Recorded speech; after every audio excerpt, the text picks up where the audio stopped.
My name is Baba Kallie. I'm a first class at Naval Academy or a senior. I'm a history major and I'm on the men's soccer team.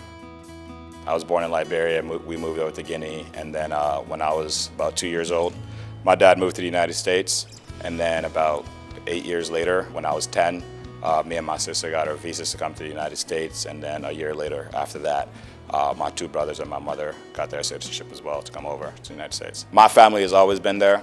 I didn't speak English, really. I spoke French and Madinka and Susu. I think the language barrier was a big thing for me because I didn't understand what they were saying in school. But my grandmother was a big role. She helped me a lot. We were young, so kids would make fun of me for the language barrier. Grandmother was always there, my cousins and stuff like that. My dad is one of the hardest working people I know. So he's one person that I definitely look up to. Being able to work from 6 a.m. to midnight, 5-6 days a week, pretty difficult. And doing all that just to make sure your family is taken care of is something that I always look up to.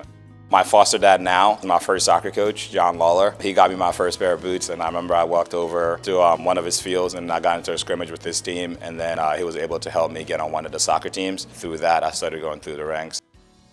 Once I had committed to play soccer here, I applied for my citizenship. The U.S. government, or the citizenship area, they had study guides on their websites. We would go through those. I remember it was me and my brother Connor, and I think Evan was there as well. They would just shoot out questions, like when was the United States founded, or who's the father of our country, what's the separations of power, and all that stuff like that. So we spent a lot of time doing that. It took about 6 months. In November of my senior year, I went over to Philly, took the test, passed my citizenship, and then I was able to fully integrate into the academy. It was amazing. Literally, my mom was there. I think my mom and I believe my dad, my foster dad was there. He was the one that took me to take my citizenship.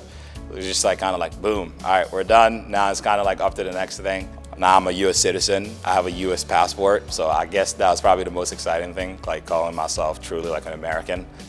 It gives me a different perspective of life, being accepted over here and going through the things that we're going in now, helps me give back to other kids. Grateful that I was able to do it, but it wasn't only me. Grateful people along the way that helped me. So I think motivated to be better after that and move forward with it.